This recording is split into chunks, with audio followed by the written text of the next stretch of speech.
Christianity is, I mean, basically like the colonizer's religion.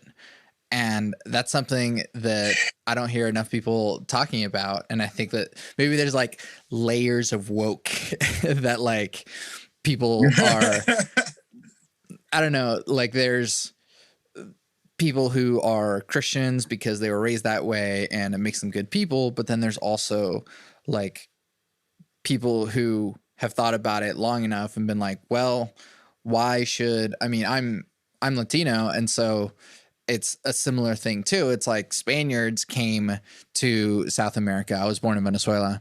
Spaniards came to South America and colonized our people.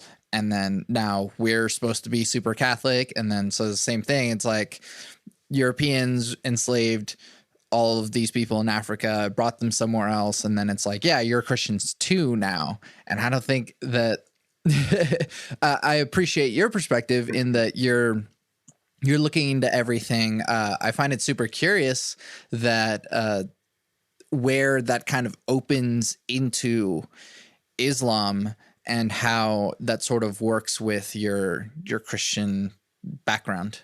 Yeah, man. Well, no, and everything you just said, 100% spot on. And I also appreciate, so you can relate to coming from a bloodline that has been colonized, and has been invaded and had to, and the ramifications that come with that. I saw studies where the genetics can get crazy. Like we can still have trauma in us currently from what our ancestors have gone through. There's a huge resiliency that can come from being from that bloodline too. It's like to be here now, on top of the Gary Vee thing where it's like, yeah, you're that one lucky sperm that made it out of like all the other ones. You're also like the one, one of the strong descendants that made it from a bloodline that came from what it came from.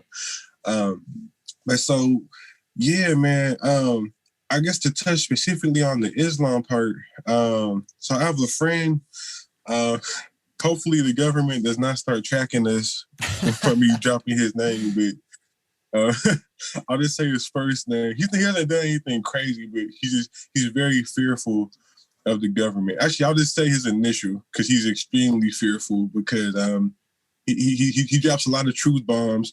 He dropped a lot of truth bombs on me.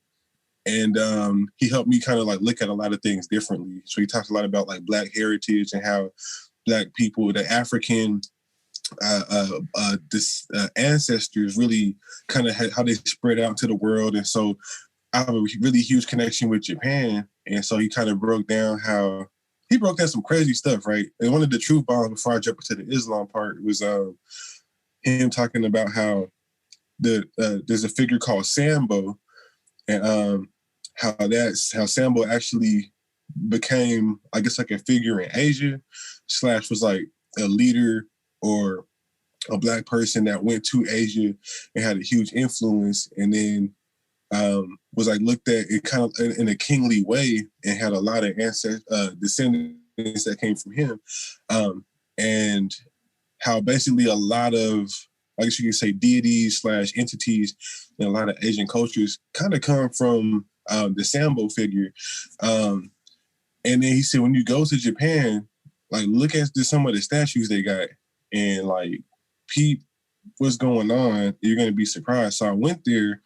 I've never seen this before, Santiago, but they had like these huge Black Buddha statues, like in Nara, which is like in the west part of Japan.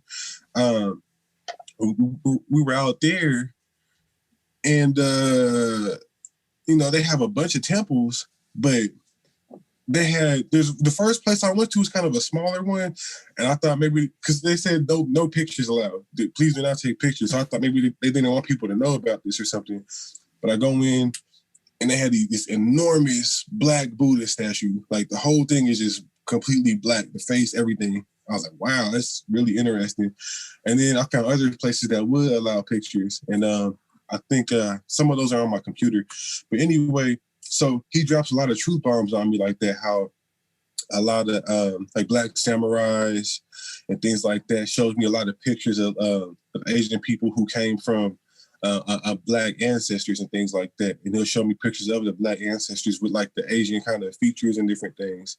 You know, they might have like the eyes like a certain way, but then their hair is like real kinky or kinkly, whatever. And so one of the things he was talking to me a lot about was his interpretation of Islam. And the only thing about him is a lot of stuff where it's like, it's crazy, man, because in America, and I think this is kind of where you get kind of that Islamophobia from, which I don't think is justified, but I think this is where it comes from, is the Nation of Islam. I don't know. Are you familiar with the Nation of Islam? I guess not necessarily. In what way are you referring? Nation of Islam. So it's different from traditional Islam. Traditional Islam is just what's taught from the Quran, and is typically associated with folks who may have come from the Middle East. Nation of Islam was started in America. So Nation of Islam focuses on, and I don't necessarily subscribe to this because there's still some things I'm unsure about, but Nation of Islam, it comes from the belief that God came in the form of a man, and that man's name was W.D. Fard Muhammad. This is what they believe. I'm not saying this is what I believe. This is just what they see. And then they believe that this was God in human form.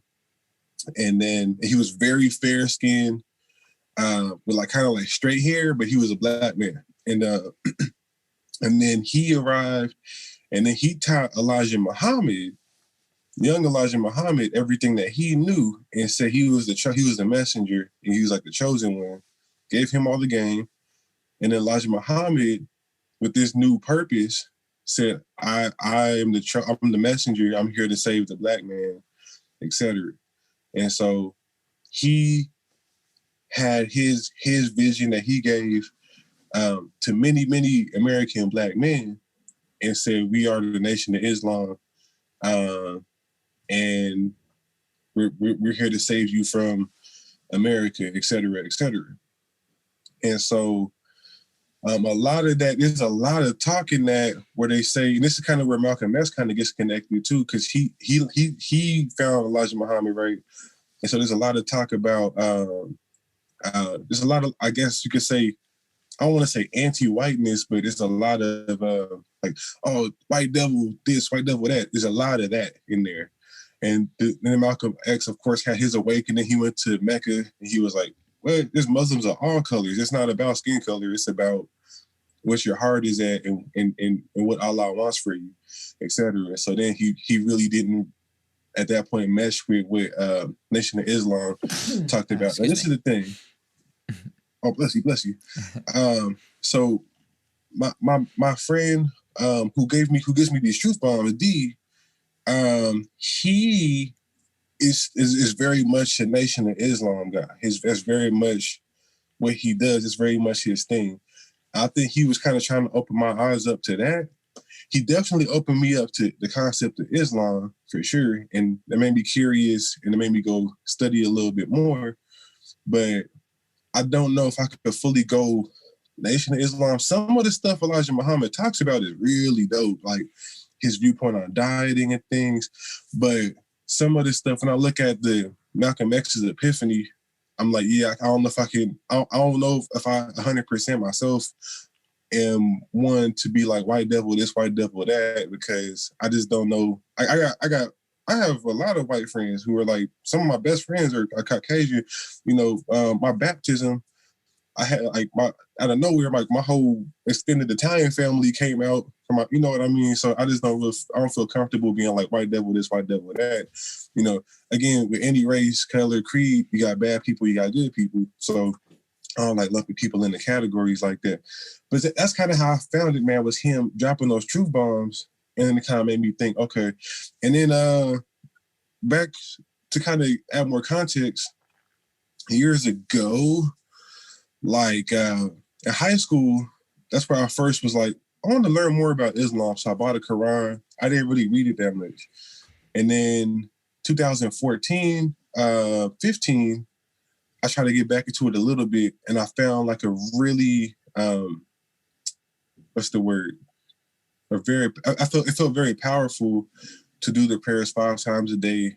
I wasn't doing them like how I was talking about earlier with the rug and everything, but I pray 5 times a day, and it just made me feel very powerful.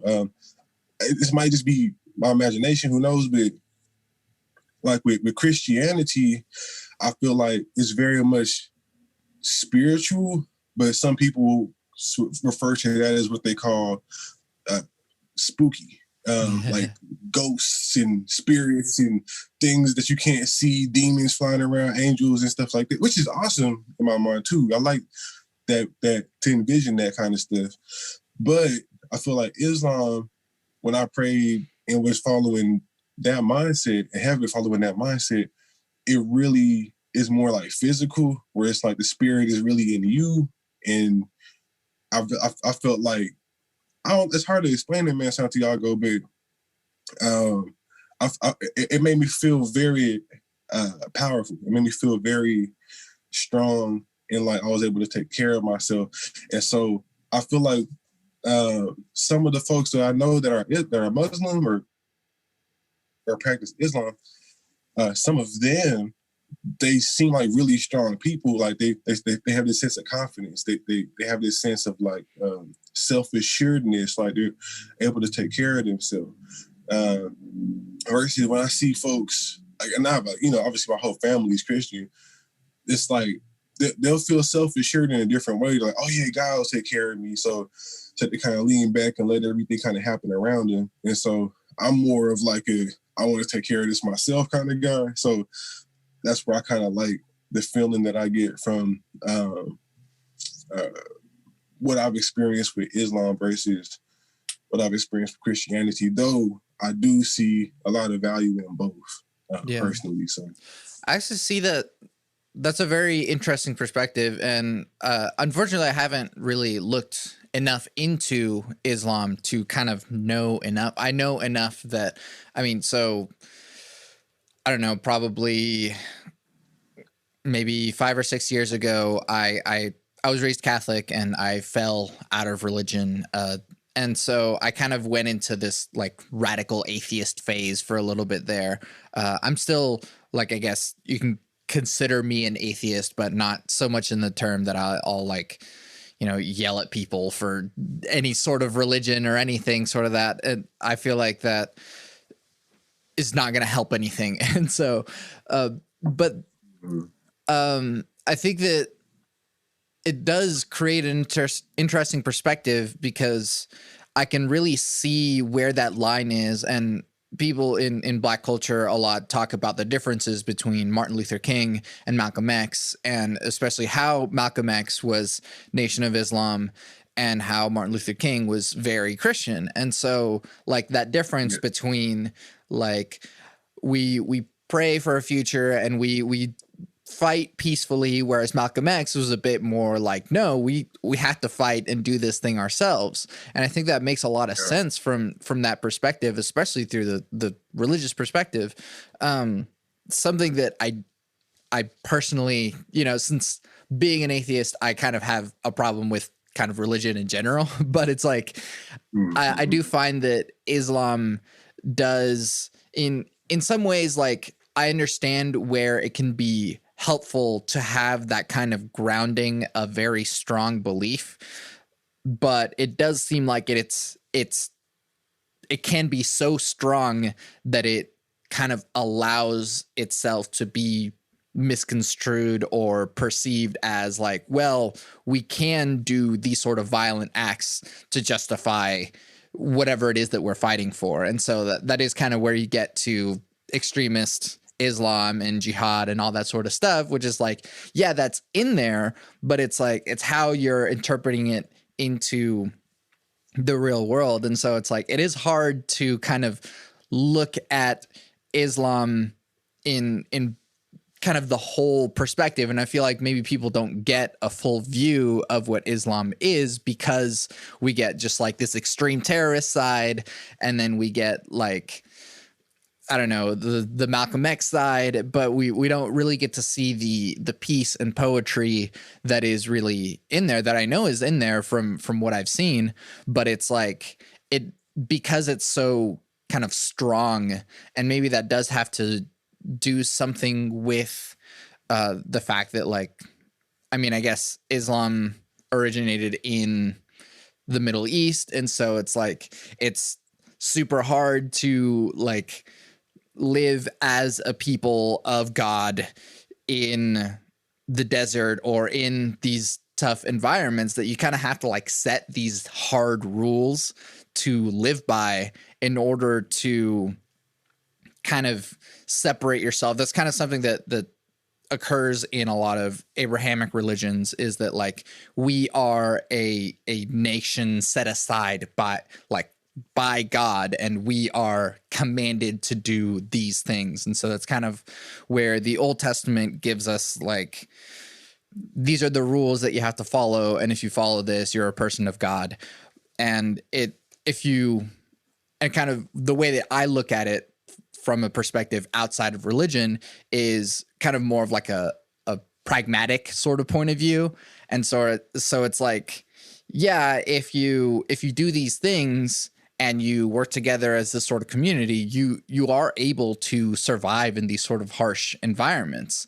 But then once we kind of have society get to a point to where we're kind of beyond these sort of harsh environments or these harsh divisions that might have been necessary to survive back then it sort of starts creating divisions where there might not be any actual divisions. And so I don't know, it does seem like religion, whereas whether it be Christianity, whether it be Islam, or it be even Buddhism or something, because there are people that can misinterpret Buddhism as well. But like sometimes it does kind of create a boogeyman to be fighting against. And if we are the ones who are deciding who that boogeyman is, it does start to create some problems. And so kind of like what you were saying about Nation of Islam being like, yeah, white devil, here's our boogeyman, here's the person that we're going to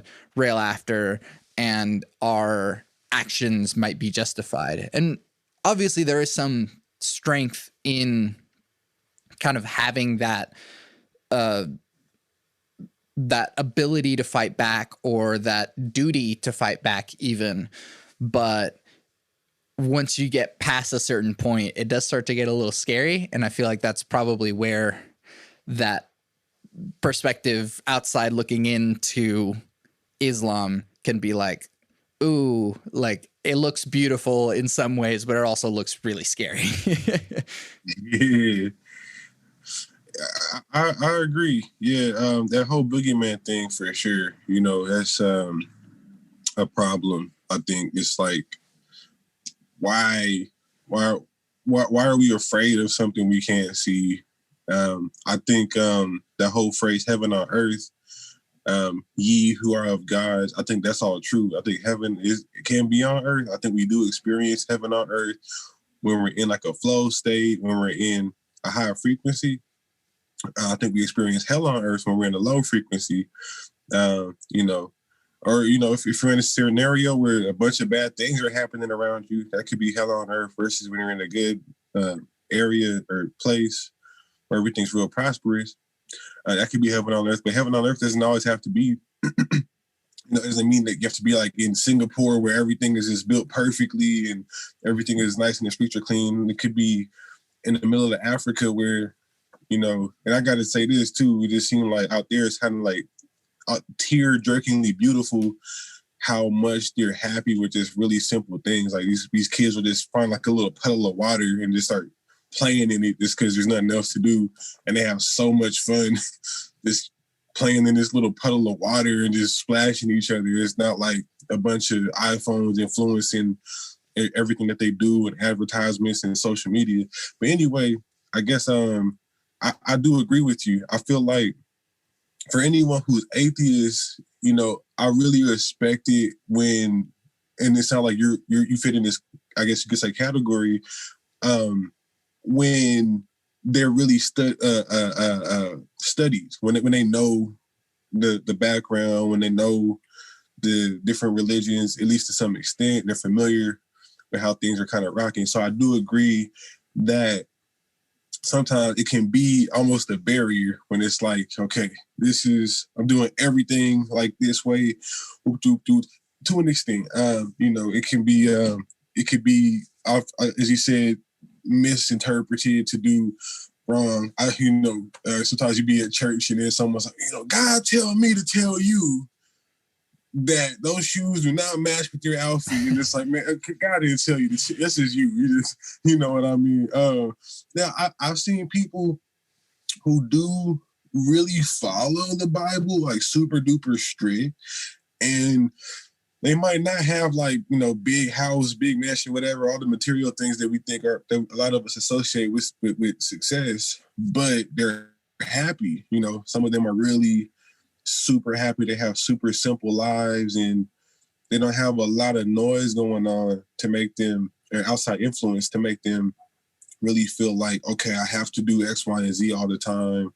I'm not successful if I don't achieve this and then achieve that. It's like they're happy just being a helpful person, helping people in need, being able to get by, take care of their bills, put food on the table, and that's it. So I think, when you're able to follow it to where you're able to create like a simple life and you feel like you're fulfilling what's needed of you as a practitioner of this religion, that religion, I do see people who really have a really simple kind of peaceful life. And that's awesome. I feel like at the same time, like my friend Alex, he's also an atheist.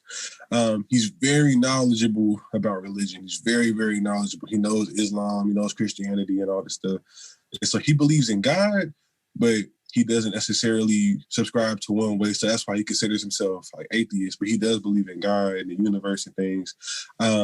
I guess I say that to say, I feel like religion and science are very much connected, as weird as that might sound.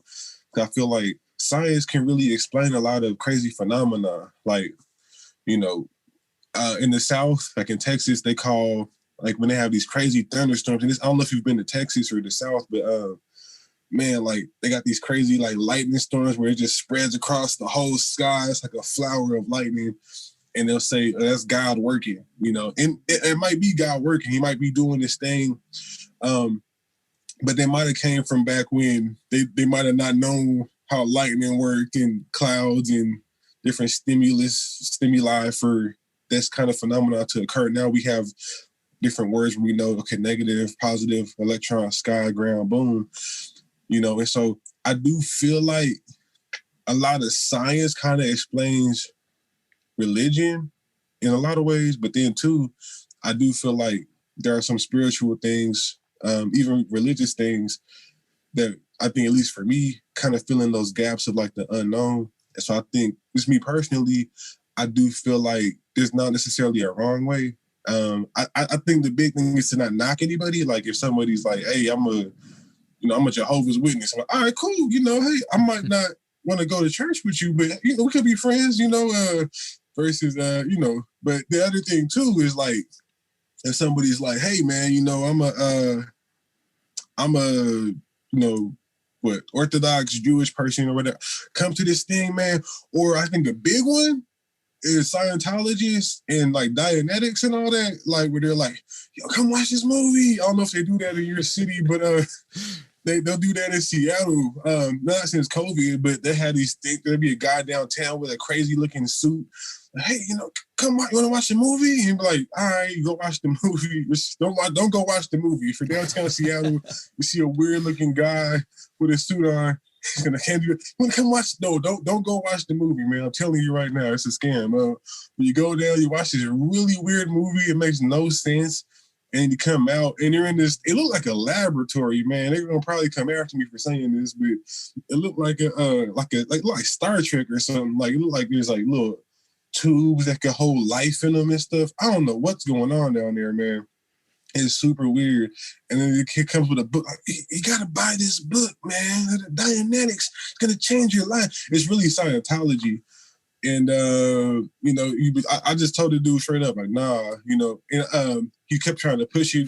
Come on, I'm not trying to hard sell you, but you gotta get this book, man. And I just had to just walk out, and so stuff like that, trying to really press people, in the positions they don't want to be in, I think that's where it kind of gets bad. I think as long as we can all be able to have a dialogue, and sometimes you wouldn't agree to disagree, but I think that as long as you can do that, you're good. So I'll never knock somebody for their religion as long as you're not trying to force people, and as long as you're not hurting people. Again, good and bad. Like in every group, one thing I wanted to say too, with Christianity specifically, right?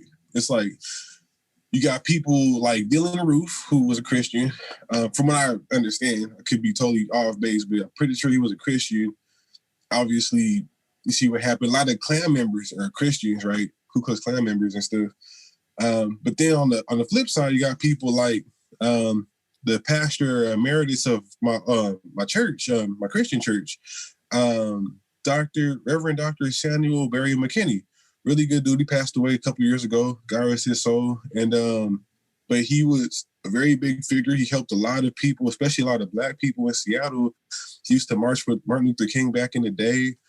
And he motivated a lot of people to do a lot of good things. He would have us march all over the place to get things done in Seattle.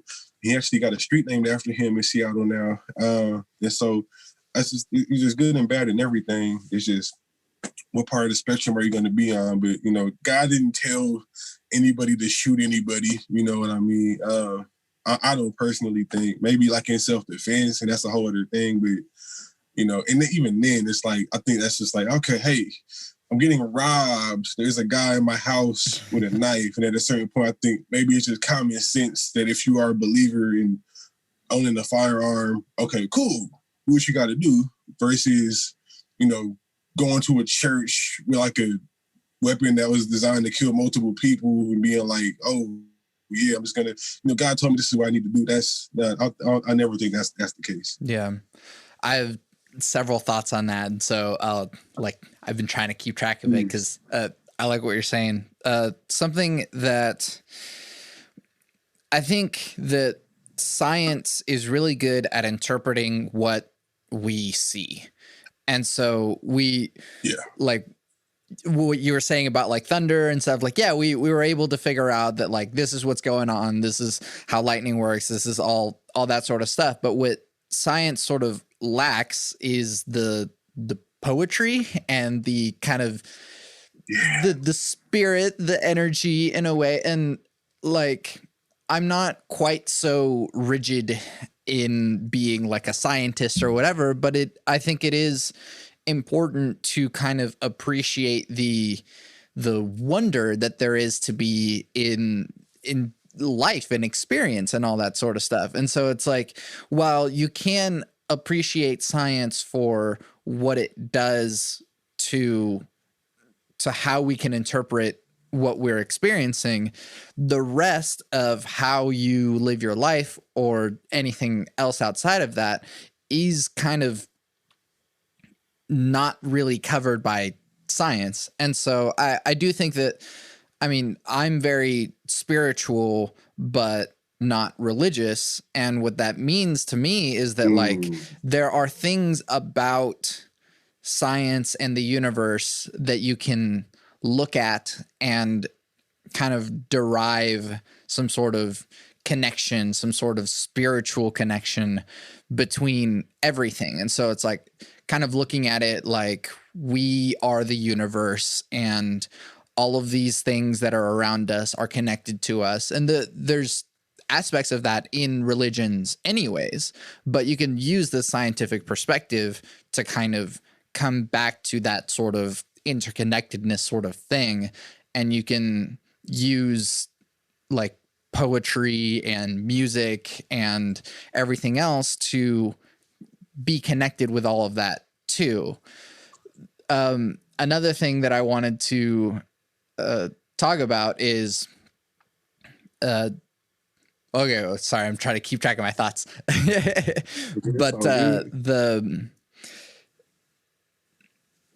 so it does seem like a lot of religions focus on what you were saying about how like there are some people who like follow religion like very strictly to a T, and they end up being like super happy because I think that there's something about whenever you kind of let go of the complexity of the world. That's kind of why Buddhism and meditation and stuff like that is kind of so rewarding, in the same way that like whenever you do the 5 prayers a day through Islam, is that like you're stripping away all of the complexity and all of the noise that comes at you through everyday life and through society and stuff. And so kind of by having some sort of religious texts, whether it be Buddhist or Christian or Islam, it can be like, here's just an outline for your life that if you follow this, you don't have to worry or stress about the noise that comes in your everyday life, and you can just follow this and let go. And there's something about kind of every religion that is like this letting go of the self and reaching some sort of greater purpose, and that kind of kills the noise a little bit more. And that kind of peace is very significant in the sort of religious experience. And it does seem like not a lot of, I mean, I feel like a lot of the angry atheists get to a point to where like any sort of conversation that reaches this point is like, you're just being, you know, you're as crazy as all the religious people or something.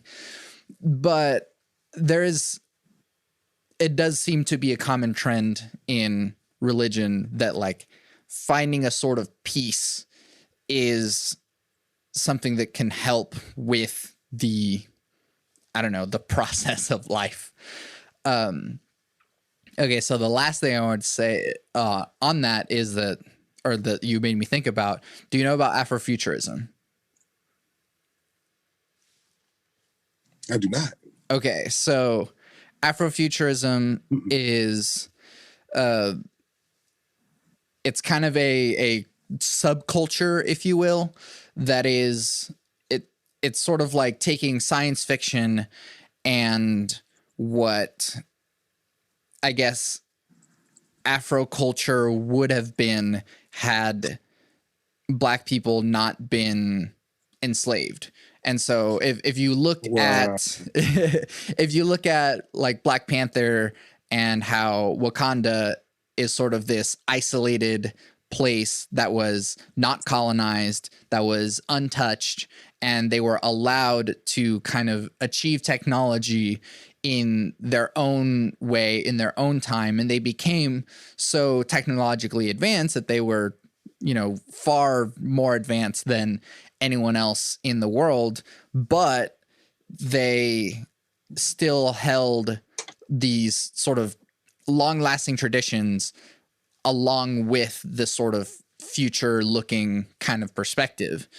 And there's something about Afrofuturism that I really admire a whole lot, because instead of looking at the Black experience or the immigrant experience for my sake, from this lens of like, we are the victims, instead it's kind of going like, well, this is what we are capable of anyways. And so I think that Afrofuturism is a kind of lens to looking at Black culture outside of colonization. And so what would the sort of like, in the same way that like we have like Plato and Socrates, and we have like the founding fathers in American culture, and we have like all of these sort of almost like magical figures in Western culture, but they don't really exist through African culture for whatever reason. And well, the reason is that well, in the same way too with Native Americans and Latino, is that like our cultures were destroyed before they reached this point in society. And so like we don't have the sort of Aztec equivalent. We don't have the Native American equivalent. We don't have the Black equivalent of the founding fathers or the sort of Greek philosophers or whatever that might be. And so we kind of have to like make that for ourselves now. And so it does seem like, I don't know, the way that we're engaging in sort of conversation of like everyone against white might not be the way forward, but instead going like not necessarily against white, but just outside of. And so like, how can we be independent of colonization, and what can we be from a different starting point? And yeah, of course it does. We do have to fight all of the systems that kind of oppress us anyways, but it does feel like maybe the culture has been fighting for so long that we haven't been able to even look at what the ideal might be. Because even the heroes of like the Black movement still get assassinated. So I mean, like we can look and admire Martin Luther King, but Martin Luther King was killed on a balcony somewhere by probably some white guy, and that's where that story ended. Yeah. Sorry, it was big ass rant. No, that's facts, man. That's facts. You know, I remember in kindergarten, so my teacher, who was like, this is crazy, like, right? Because it's like 95, 96 when I was in kindergarten, maybe 97, 96. And I remember, I'll never forget, my teacher, she was Caucasian, but she was also a lesbian. And it's a funny story on how I found out, but no judgment. She was cool for the most part. I don't know if she was like super in tune with what teaching takes, you know, the effort and the energy, but she tried her best, and she said something really profound. She had some really powerful moments, and one of those moments, Santiago, was when she said, you know, Dr. Martin Luther King was killed by someone who was afraid, someone who was experiencing fear for what he was trying to bring for what he was bringing to the table, for his ideals and everything he stood for. They were afraid of what was going to happen. And we, in elementary school, I don't know if you ever saw this movie. It's a cartoon movie. And it's about what would have happened if Martin Luther King did not become who he became, if anything had changed. And it starts off with this young African-American man, young Caucasian man. They're both like 11, 10, maybe even as young as 8. And they're like best friends. And they're playing with each other. And I think something happens where, long story short, Martin Luther King ends up not becoming who he became. Like, I think that show what would have happened if somebody went back in time and either he got assassinated earlier in his life, or if he just went in a whole different direction. And then then it's still the present day, but then he's like, oh yeah, I want to go to Richie's house or whatever. And they're like, what? Why you want to go over there? And then everything is still segregated, but they're all in the same neighborhood. They're just whites and blacks don't associate with each other. And they're going around, they can't go to certain restaurants, they can't do certain things. And he's like freaking out. He's like a young kid. He's like, what's going on? So then he realizes, I think he has to like go back in time, and something really selfish he had to give it up, but then it allowed MLK to grow up and then do what he wanted to do. Or I think it's like he wishes MLK was his friend now or something. It's like, well, if I'm your friend now, I can't do what I was doing back in time. So I should go back in time to when I was actually supposed to be. And it's a whole thing about different universes and time travel. But then Anyway, no, yes, it's very powerful. As you were talking, I searched Afrofuturism, and that is, I've never heard of that until you broke that down to me, man, Santiago. And I'm gonna definitely look into that. That is really interesting. I do agree that it's really profound. What would not just African culture, but also a lot of cultures in countries that exist in Central and South America, even Mexico, Latin, Hispanic people, what would they have also accomplished? Meaning that if you look, even in Asia, pyramids were built in all three continents already before any colonizers came and did their thing there, or before anything really tremendous had happened. What would have gotten accomplished? I think while it's unfortunate that we don't have any figures who came out of what may have been possible, I do think it's cool that we have people like Marcus Garvey, even MLK and Malcolm X, other figures who came up in that system and just showed us how powerful we can be, even in the face of a whole wall of oppression. People like Madam C.J. Walker, if I'm talking about Black culture specifically, I could say that because those are examples that I've kind of looked at too and heard about and studied about, right?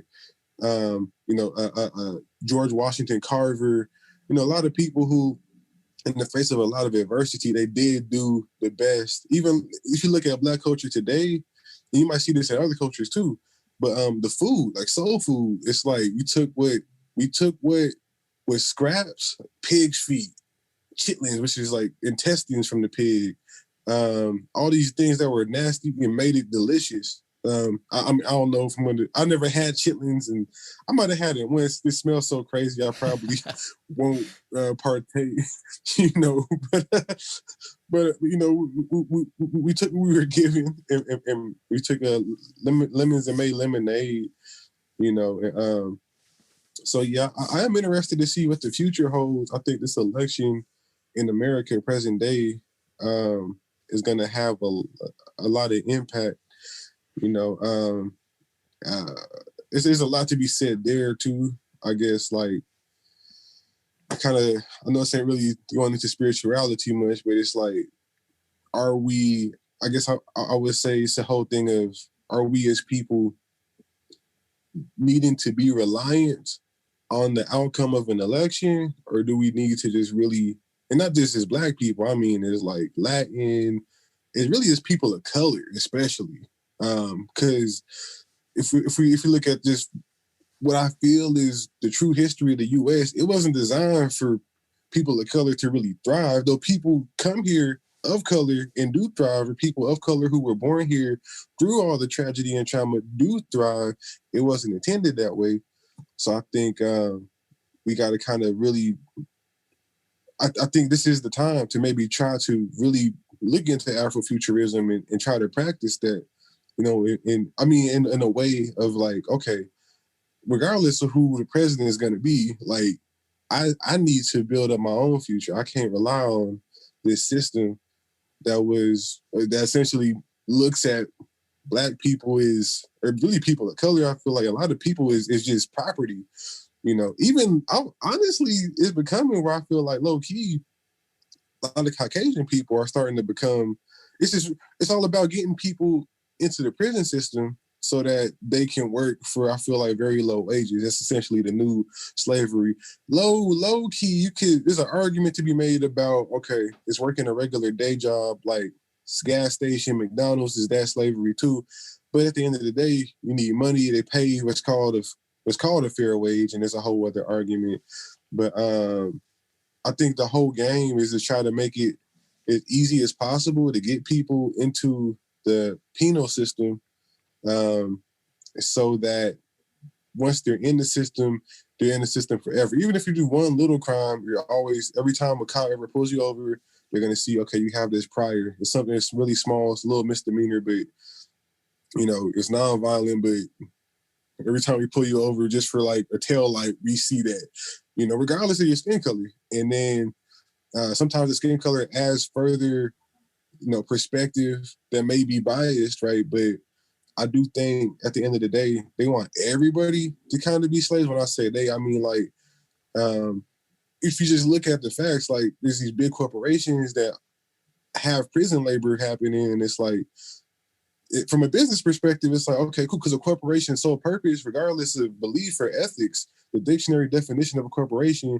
is an entity that makes as much profit for its shareholders as possible. That's literally all it's intended for. It's, even I could be Amazon, I could be Apple, and I could be like, I want everybody to be treated fairly, but at the end of the day, this entity is formed to make money. That's it. You know, there's no feelings about that. That's just how it is. And so, from a business perspective of making money, prison labor is very profitable. Is it ethical? I don't think so at all.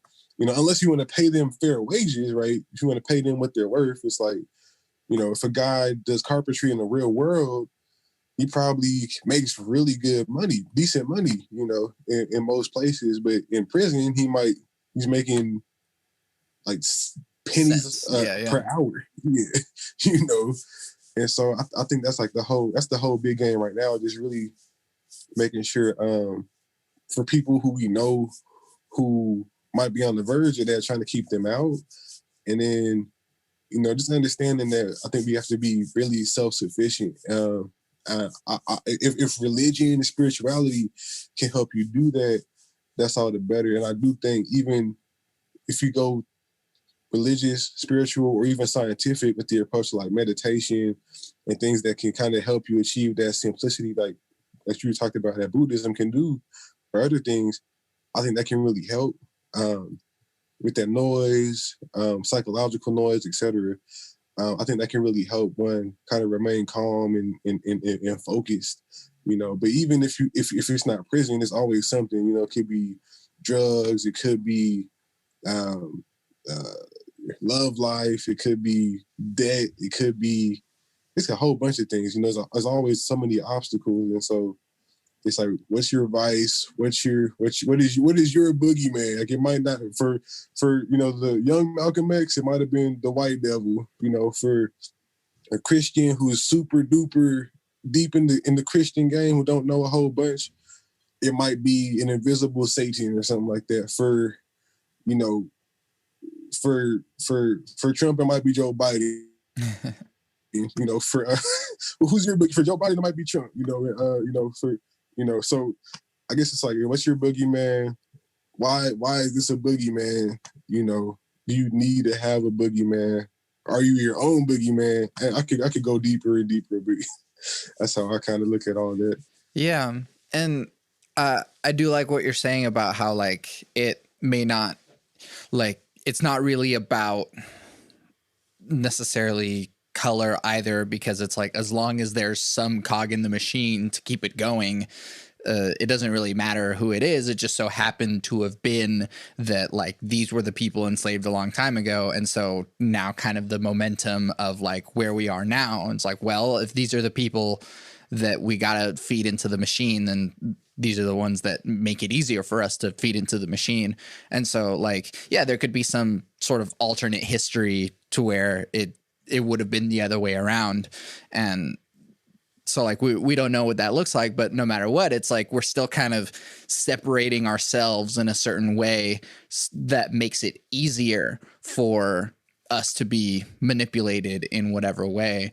And so, I don't know, while it is sort of tempting to kind of still look at the lines of like, well, I look this way, you look that way, and we're always going to be separate because of that, I think instead it might be better to like, well, what can we do to help each other as a whole, rather than like try and keep this separate. I mean, way back in the day, whenever the Black Panthers first started, they weren't necessarily being like, oh, we only do things for Black people. The Black Panthers actually started out being like, oh, well, we're noticing that like kids aren't eating, and that makes it to where like they get worse grades in school. And so us as a community are going to provide food for kids in our communities. And it didn't matter like if they were Black kids or whatever, but the Black Panthers were like, hey, we want to make sure that kids have food when they go to school. And so like the Black Panthers as a black organization may have been like, yeah, we want black people to succeed. But at the same time, it was just like, we were just helping people succeed. And then they were also providing like healthcare and stuff to the communities. Again, not necessarily to just black people, but just people that needed it. And it does seem that like every time that sort of people within the system try and like kind of break their way out of it by being like, well, you got your thing going over there, so we're just gonna like be over here and make it work for us. It seems like whoever they is or the man or whatever, it keeps changing because it's not really like people, but it's more so the machine. It's like the rules keep changing so that someone can keep being fed into the machine. And so it's like, oh, well, you're going to be over here helping your community, and that's going to make it to where you don't need us. Well, we're going to make sure that the Black Panthers are eliminated. And I mean, this sort of thing happened a lot also in like South America and Central America, where like the US was getting a whole bunch of its natural resources from South America and Central America. And so they did like political coups, or they would bribe political officials. They would do assassinations and stuff in order to cause instability and then kind of create these sort of debt bubbles for those governments to kind of owe the US. And then like, cool, the US now has control over it. I think I remember even hearing today that like Panama was kind of created as a country in order for it to have the canal be built so that trade can be kind of regulated by some sort of US controlled thing. And so like stuff like that, that's like really big and really like top down.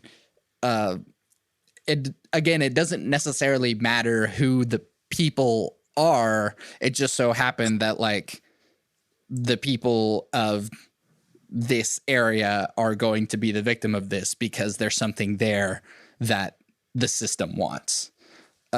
So I don't know what the way out is, and maybe it might just be like having conversations like this so that we can like first point it out and be like, hey, the enemy isn't like, you know, some guy next door, or like, I don't know, with like gangs or something where it's like, oh, well, like this guy in this gang was talking crap, so we're going to go shoot them. And it's like, well, I'm not the enemy here. We're not the enemy here. Like, look, you know, a few streets over where like the giant houses are, where these billionaires are, those are your enemy.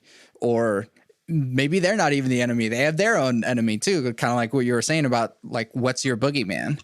And so like, I don't know, we can kind of subvert the system more instead of by like separating, but more so by uniting. And so I don't know, it, as helpful as it might be to like try and focus on color, it won't actually get us all the way there, because there's still going to be some other division that can be created within ourselves. And so it's like, yeah, if the Black community has like the Christians and the Nation of Islam, then that's going to create some division within. Since, I mean, wasn't Malcolm X assassinated by the Nation of Islam anyways? So it's like, even the people that we care about, or the leaders in our own communities, are sort of allowed to be targets, and we're sort of destroying ourselves. And that's exactly what the system wants, you know? Yeah, that's very true, man.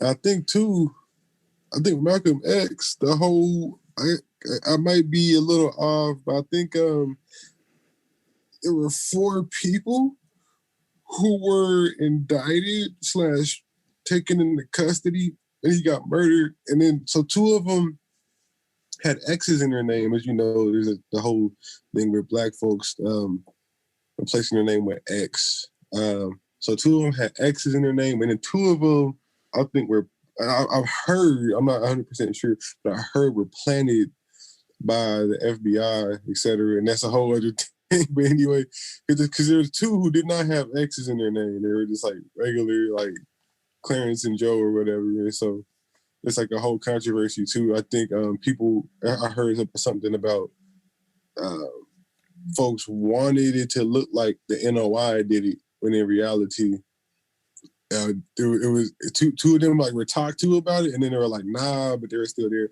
But anyway, yeah, it's real controversial, as I'm sure you know. Yeah, I think what you said too about unity is essential. That's essential. I think without that, we can't get anywhere. Have you watched the movie The Social Dilemma? I have, yeah. Yeah, I think that's the problem right there. I mean, it does kind of come back to the big corporations. It's like this algorithm is just trying to move advertisements right, and so however it has to do it, and it's just by changing your behavior and making you believe X, Y, and Z, they're able to make you more susceptible to now buying this thing, or at least watching the ad and engaging with it.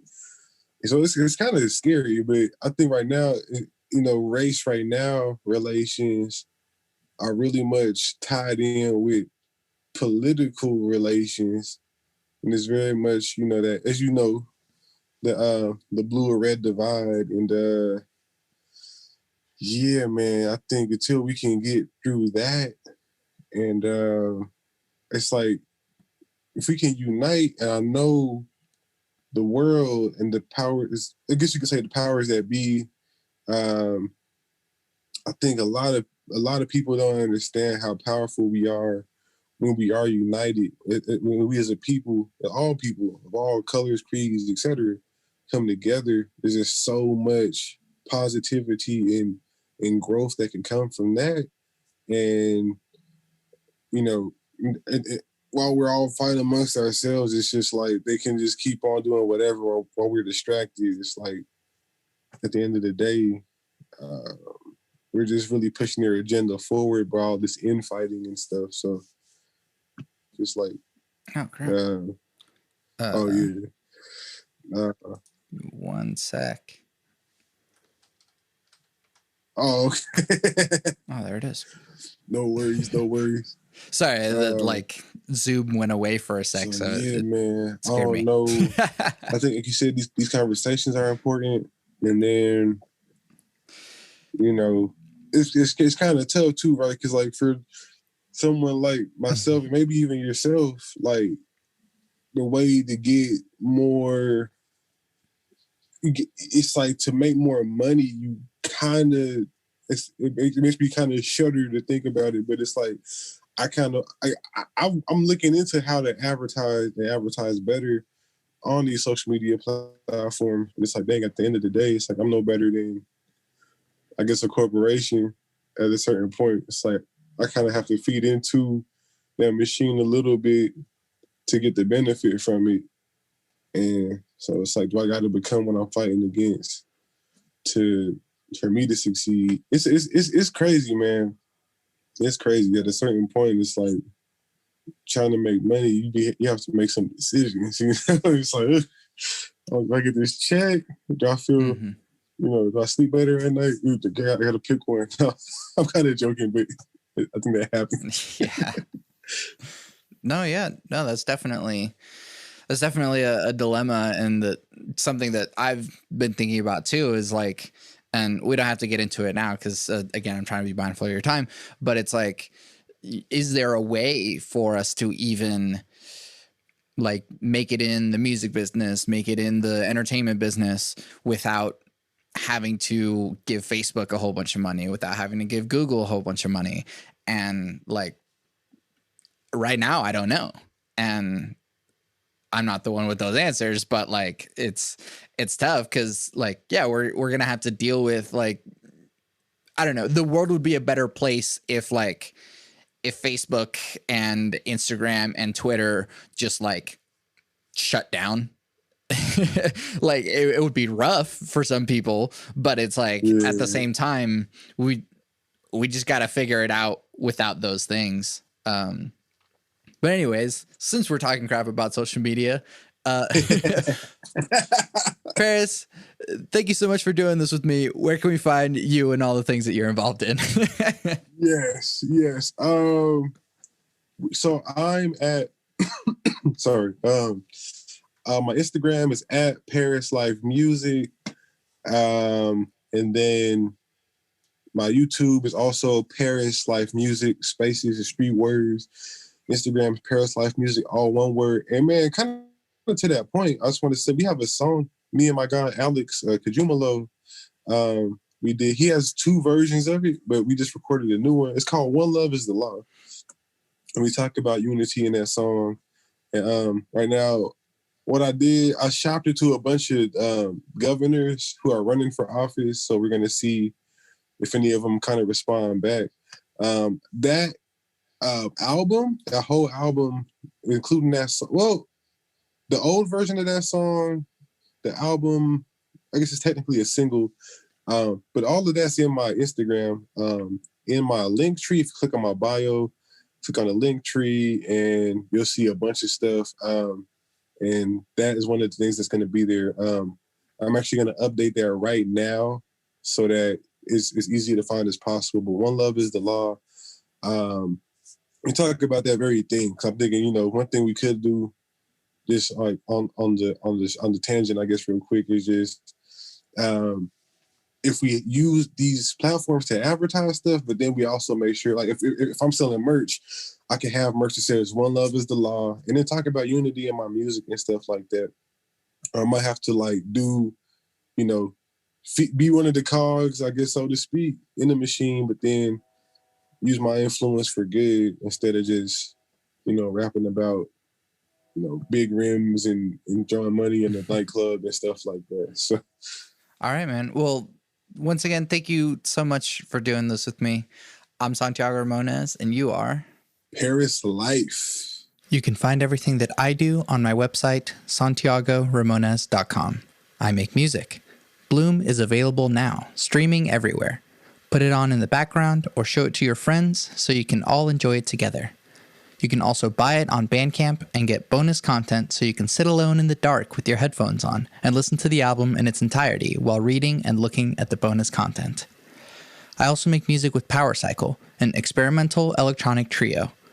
Our first completely improvised album, Too Many Damn Cables, is streaming everywhere. To support this podcast, leave reviews, comments, tell your friends about it, and buy my music, because by supporting me, you're supporting the podcast. I always end the podcast with my 3 things. They shape my life philosophy. Those 3 things are: love never fails, it's going to be okay, I might be wrong.